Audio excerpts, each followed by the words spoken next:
É uma alegria estar aqui hoje na cidade de Teresópolis, mais uma vez. Agradecer, em primeiro lugar, a Deus por este dia.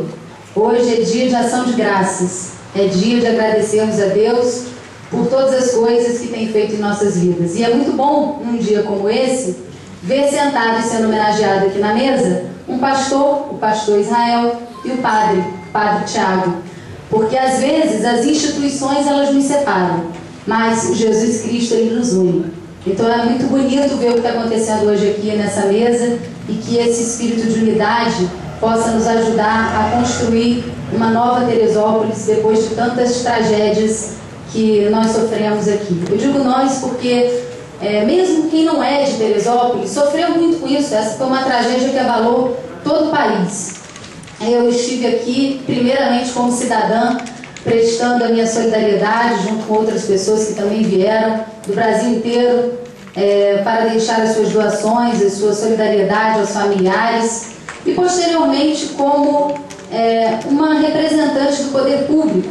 Junto com a CPI da Serra, nós visitamos diversos bairros, o bairro do Caleme, Campo Grande, do Espanhol e tantos outros, onde a gente pode ver a catástrofe. Dessa CPI, algumas lições ficaram.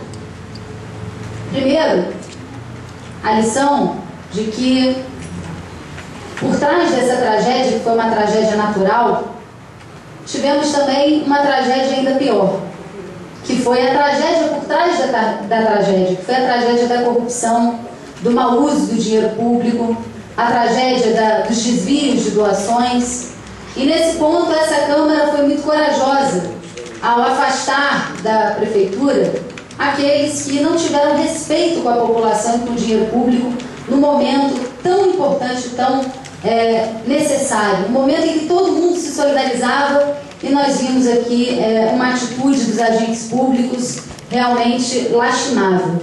Nós ouvimos de empresários e de pessoas que foram depor na CPI da região serrana da pressão que eles estavam sofrendo, que antes pagavam uma propina de 10%, depois, como vieram muitos recursos para serem investidos, quiseram aumentar isso para 50%, depoimentos que já foram prestados ao Ministério Público. E realmente o que mais nos abalou foi essa tragédia por trás da tragédia.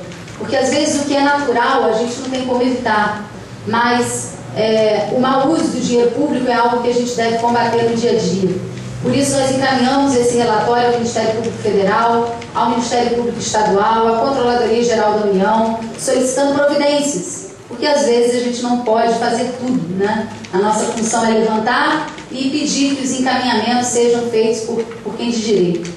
Nessa CPI também nós tiramos ali vários projetos de lei que vão ser votados na casa.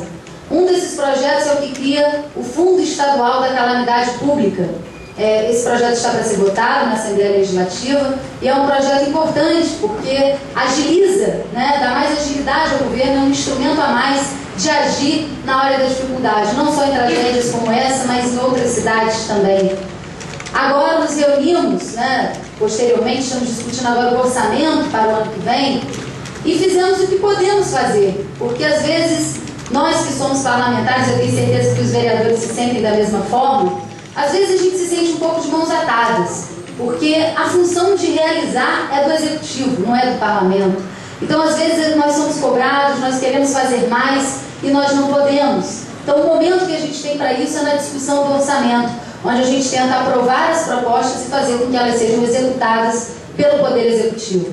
E nesse sentido nós reunimos os deputados que fizeram parte da CPI da Serra, liderados pelo deputado Luiz Paulo, do PSDB, e fizemos um conjunto de emendas que somam o valor de 120 milhões de reais, não é 1 milhão, são 120 milhões de reais, que nós esperamos conseguir aprovar essas emendas na discussão do orçamento, e são emendas para a reestruturação da defesa civil, emendas para a habitação popular e emendas também para a contenção de encostas. A gente sabe que o recurso não dá para tudo, mas é uma contribuição dos deputados, porque na verdade a gente sabe que o problema não está sendo dinheiro. Dinheiro tem vindo de várias fontes, o problema tem sido de execução, o problema tem sido de má gestão, de burocracia, e é isso que está impedindo. Nós vamos daqui a pouco chegar a 1 ano da tragédia e vamos ver que pouca coisa, na verdade, caminhou. Então nós vamos continuar na Assembleia Legislativa fazendo o nosso papel, que é de fiscalizar e cobrar. Foi dito aqui do meu papel como oposição. É verdade, ideologicamente eu sou uma deputada de oposição, mas pragmaticamente, na hora do voto, eu pelo menos me comporto de maneira bastante independente, porque já votei inclusive a favor de matérias do governo, porque acima de tudo deve existir o espírito público, né? O que é bom para a população, o que é bom para o nosso Estado, nós devemos apoiar, e aquilo que não é, nós não devemos apoiar e devemos criticar, e devemos sim buscar respostas para aquilo que a gente não concorda. Eu fico feliz de receber essa homenagem hoje, mas ao mesmo tempo não fico tão feliz porque a razão da homenagem é uma razão que nós preferimos que não tivesse acontecido nenhuma dessa tragédia. Solidariedade não é mérito, solidariedade é obrigação de todos nós, como cidadãos, como pessoas que temos respeito pela vida. Então, nosso espírito de solidariedade deve ser renovado a cada dia, e na nossa função pública devemos demonstrar cada dia com as nossas ações, o nosso compromisso com a população, especialmente aquela que mais precisa.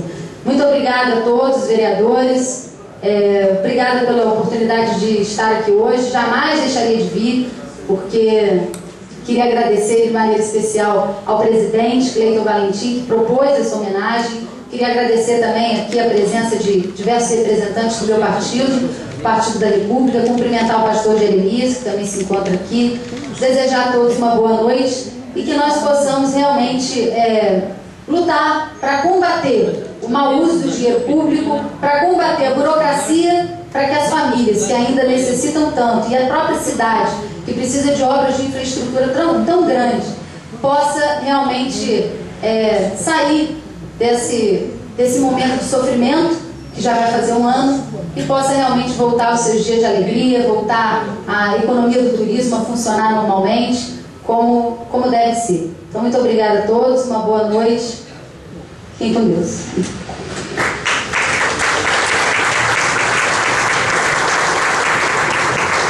Deputada, na época da catástrofe, nós recebemos a visita da presidente Dilma, do governador Sérgio Cabral também. Muitas promessas foram feitas, algumas delas, inclusive, nos garantiam a construção de casas populares que já deveriam estar sendo entregues, porém nada disso chegou, deputada.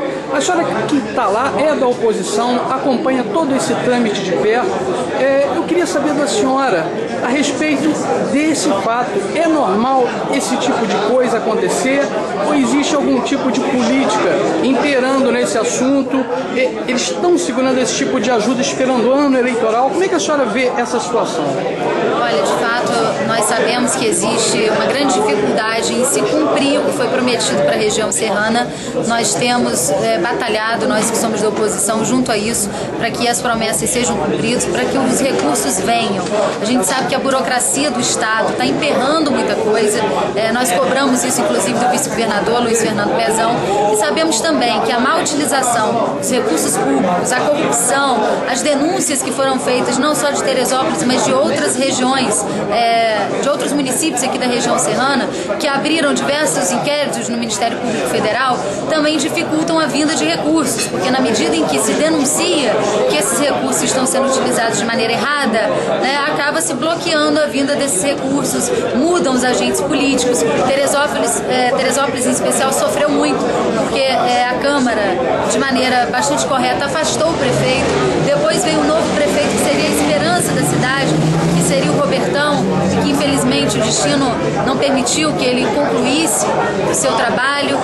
Hoje estamos vivendo uma nova realidade, mudanças o tempo inteiro na administração. Isso também prejudica muito o cumprimento das propostas, porque muda a gestão, muda secretariado, muda quem assina o convênio. Então isso tudo tem atrasado, mas nós temos cobrado para que o governo possa cumprir aquilo que prometeu com a região serrana, principalmente as casas, Porque a gente sabe que o valor do aluguel social é insuficiente e não é a mesma coisa, do que a pessoa viver na sua casa, reestruturar sua família, sua vida em comunidade. Então nós sabemos que isso é essencial. Fizemos também emendas ao orçamento, eu e todos os deputados que estivemos juntos na CPI da região serrana, no valor de 120 milhões de reais, para ajudar na reestruturação da defesa civil, na contenção de encostas e também, se for necessário, para utilizar em habitação popular. Então essa demora a senhora acredita que é normal? Não, eu acho que está havendo excesso de burocracia, talvez um pouco de incompetência em fazer cumprir o que foi prometido, mas também agravada por essas outras questões que eu falei.